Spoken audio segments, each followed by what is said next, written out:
Khary's Kitchen, powered by Food Hall, Grocery Made Greater, Ibis, a tradition of excellence, Caribbean flavors. In the heart of every kitchen, Lotus, the confidence to create. Correga Garden Supplies, Good and Natural. Indie, spice up your life, distributed by Edward B.B. Harry. Champion, always a winner, distributed by Edward B.B. Harry. Lion, the power behind our great taste traditions. Excellence Stores Limited. Live, create, do.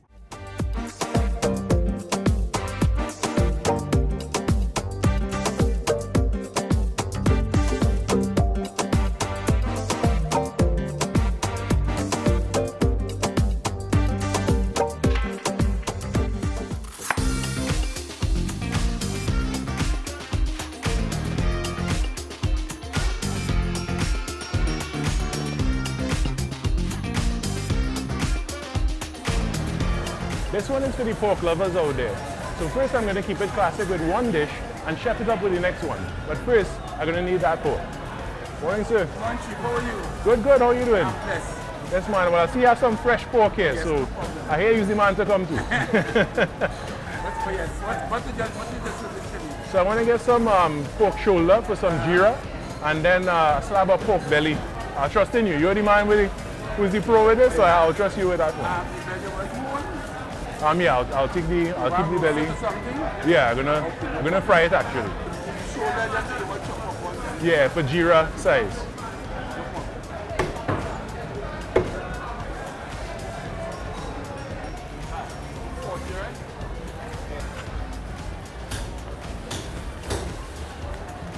Thank you, brother.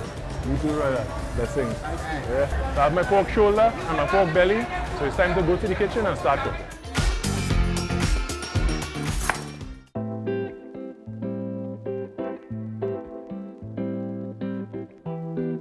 Pork lovers, this one is for you. Today we are doing jeera pork stuffed fried bake, taking two Trinbagonian classics and marrying them. And if you ask me, I think that's a match made in heaven. So the first thing we're going to handle is the jeera pork. So we have some pork shoulder and we need to flavor this up. So first off, we're going to start off with green seasoning. And here we have our Caribbean flavors green seasoning, because this is one of the best on the market right now. And we have a nice healthy serving of that seasoning there. And we're going to go in with some fresh garlic, because you cannot go wrong with garlic. We have some fresh ginger as well.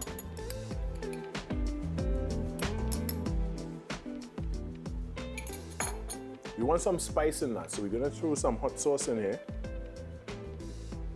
I don't like my jeera mild. And speaking of spice, we have some more spices to put in as well.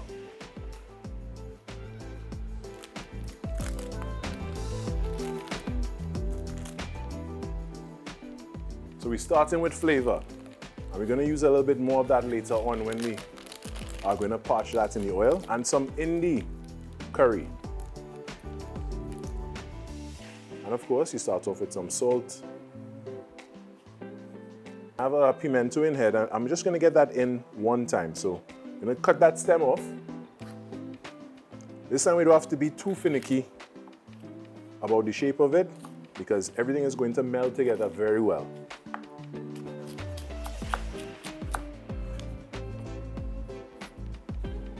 There we go, and that goes right in. And now we mix. We want to massage this in very well and ensure that every single square inch of this pork will be bursting with flavor as it comes into contact with all the ingredients we have here. So jeera pork is actually one of the earliest things I learned how to make very well. And I'm talking about when I was about 9, 10 years old. So now that this is all coated in the marinade, we're going to leave it to marinate, ideally overnight, but if not, 1 hour should be fine. Let me wash up and then reset to get to the next part. So while the pork is marinating, I'm going to do my fry bake dough. And I'm using Lion Brand Fry Bake Mix because it makes life so easy. I don't have to measure things like baking soda, baking powder. All I need to do is add salt, sugar, water, and I'm done. Salt, sugar, roughly 1 tablespoon, and water. Make a well in the middle to start things off. And use a little less water at first and see if you need any more, just for safety. Lion Brand makes things very easy, and it's already coming together really nicely.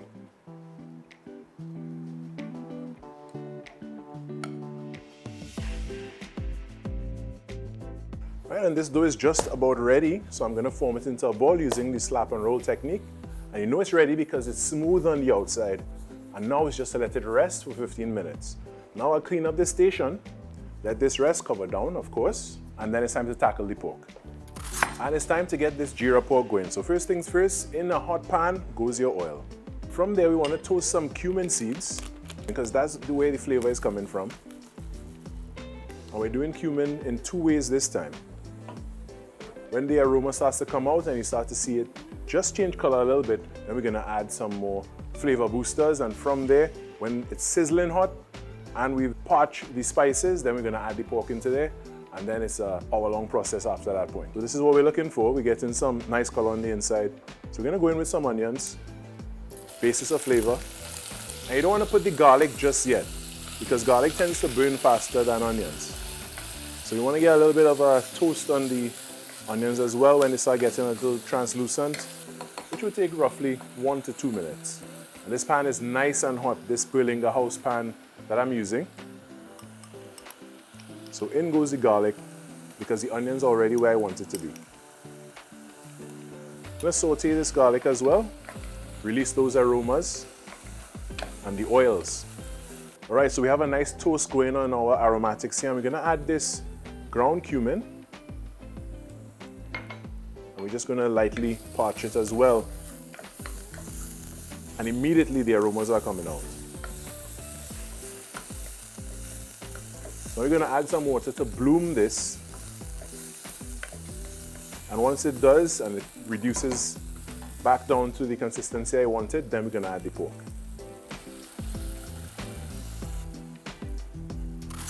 All right, so now the spices have reduced down to where we wanted, so the pork goes in.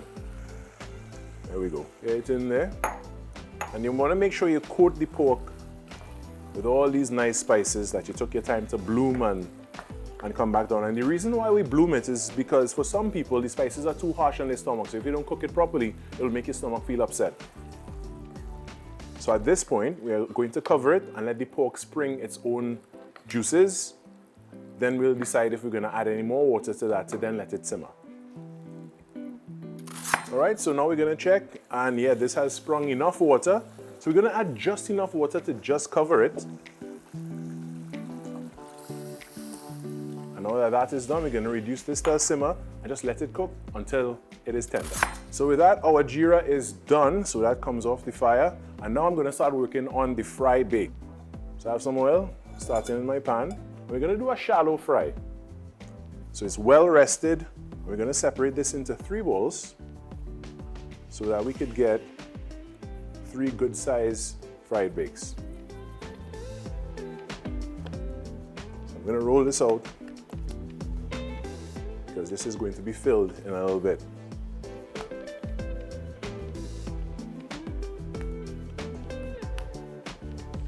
So I see that my oil is steaming hot right now, smoking hot. So it's about time to prepare myself to stuff the bakes. And we're gonna start filling these up. And I have some water here just to moisten those edges so I could close these and make them secure so that they don't open up when I'm frying. And you don't want to overstuff it as well. Yes, we all like meat. Rice.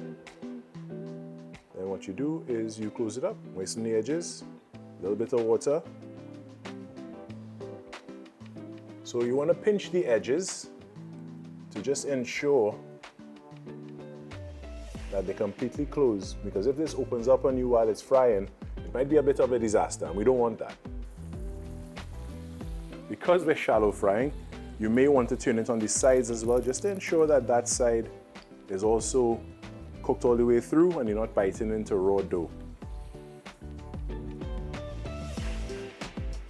Leave that alone so we can get working on the next one.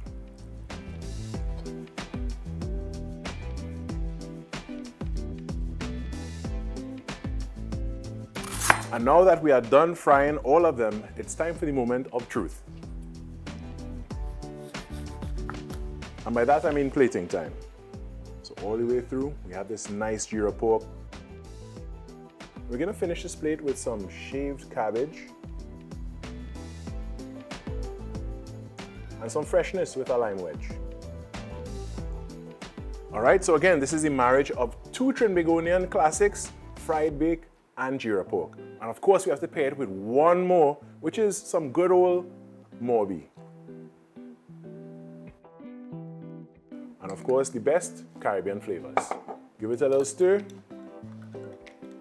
And this meal is just about complete. And that brings us to the end of this one. Stay tuned. Coming up next, it's Chef School. This should have been a thing all the time. This right here, that's what we're talking about.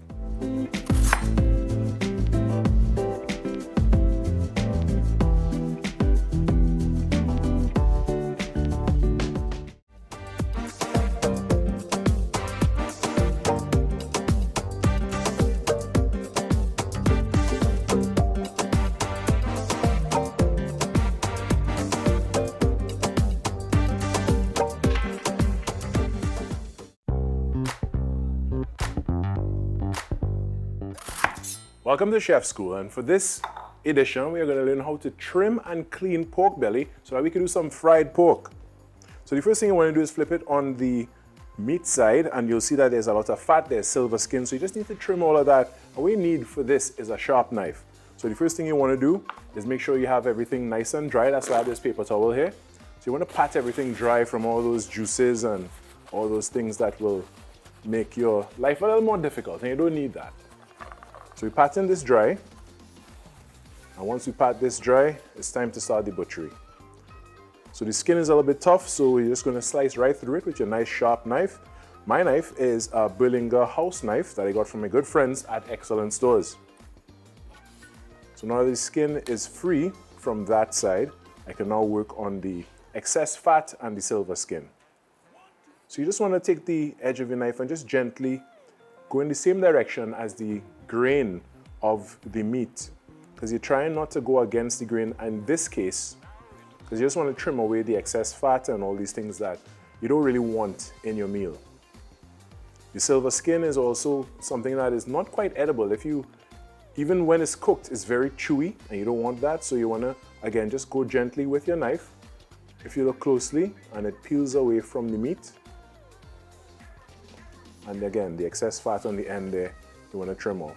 So you're going to continue this for the entire piece you're working with until we have a nice, lean, trimmed piece of pork belly. The nice thing about pork belly is that skin side. If you know how to do it, you can get the skin to crisp up really well, but it really needs taken care because you need to keep the skin very dry throughout the whole process. Water is not your friend. Hence the reason we use the paper towel earlier on to pat as much off on this side as we can, and then when we flip on the next side, we'll do the same.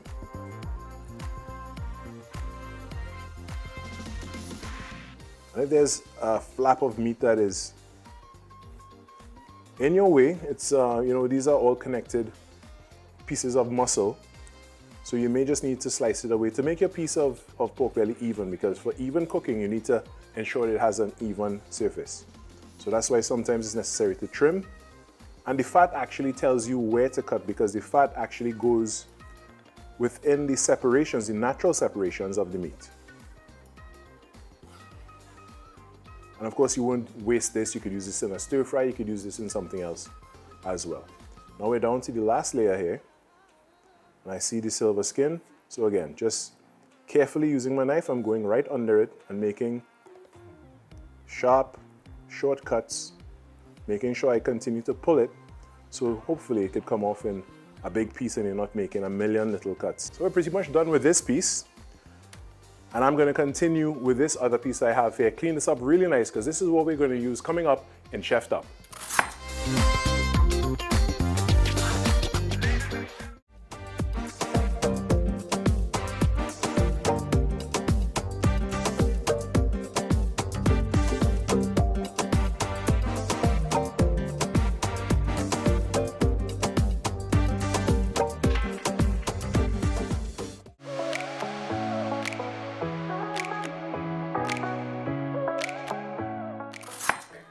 right, so for this chef top, we are gonna make a noodle bowl. So we have some pork belly here that we butchered before. That is gonna go poaching. So before anything else, we have our water, which is already hot.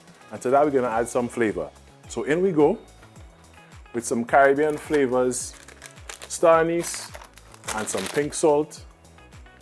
Added to that, we're gonna add some whole garlic and some ginger. So 3 cloves of whole garlic, tablespoon of ginger. The star anise, we are gonna go with 3. And I know you're wondering, like, we're doing fried pork, so why am I going with water? This method ensures that the skin actually gets very nice and crisp and the meat itself is succulent. Some pink Himalayan salt from Caribbean flavors, and that's all we need. So this water is simmering already, so right in goes the pork belly.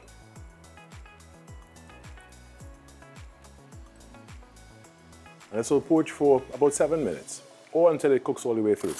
All right, so we're gonna check on this pork that has been poaching, and it is good to go.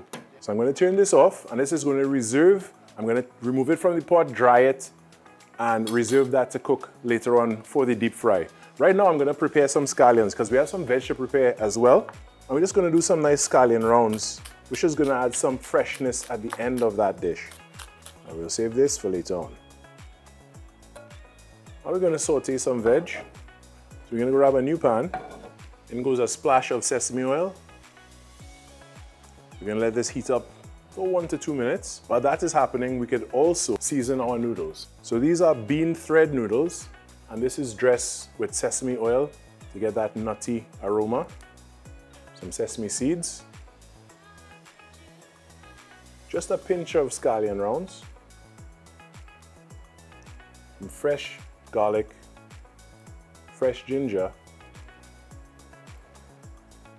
and a splash of soy sauce. So this ensures that every layer of this meal has flavor. The noodles themselves, the vegetables we are just about to saute, and of course, the pork. Now that this pan is nice and hot, we can go ahead with our aromatics. We'll go with ginger first, followed by garlic. And we want to bring out those flavors. Next goes the black mushrooms. And these have a lot of moisture. So you're gonna let these sit for a while and let them spring their own moisture as well. Right now these mushrooms are looking like where I want them to be. So in goes the choy sum. And followed immediately by a splash of soy sauce. And we just wanna toss this because we just wanna keep these through. And these are gonna come off the fire in less than 1 minute. So I'm using choy sum today, but you could use baby bok choy or even pak choy that we find in most groceries around the country, including Food Hall. And this is just about done, so it's time to turn it off and set it aside.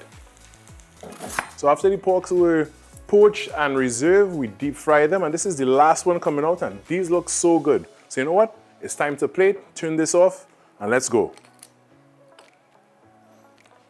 So I'm gonna cut these down to size, nice bite-sized pieces. And hear that crunch now. If that doesn't sound like heaven, I don't know what is.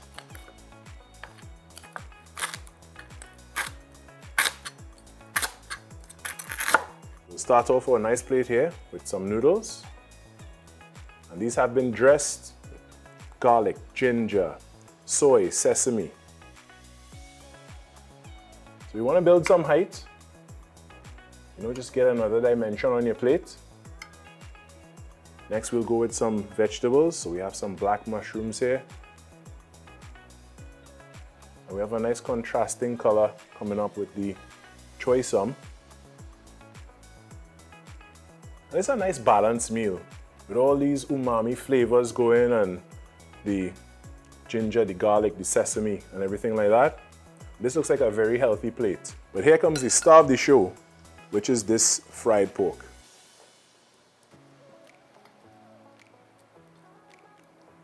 I don't know about you, fried pork, I want a double serving. So we're making it healthy. Finish this off with some garnish and some sesame seeds. And what more you want than that? So today we did pork two ways. We got creative with the Jira pork stuffed fried bake, then we mixed things up a little bit with the crispy fried pork on the better noodles and vegetables. So the next time you're having a family lime or get together, give it a try. So until next time, this is Khary's Kitchen.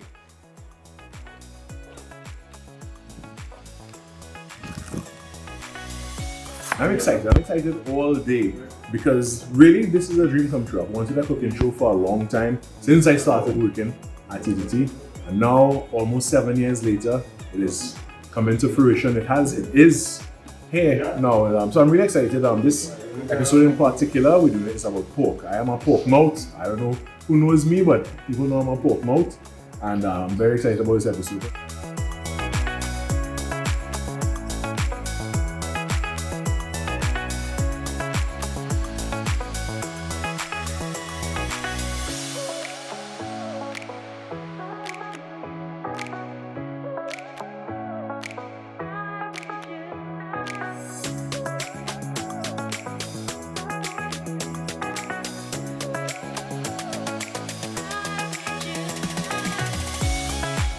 Khary's Kitchen, powered by Food Hall, grocery made greater, Ibis, a tradition of excellence, Caribbean flavors. In the heart of every kitchen, Lotus, the confidence to create, Correga Garden Supplies, Good and Natural, Indie, Spice Up Your Life, distributed by Edward B.B. Harry, Champion, Always a Winner, distributed by Edward B.B. Harry, Lion, the power behind our great taste traditions, Excellence Stores Limited, Live, Create, Do.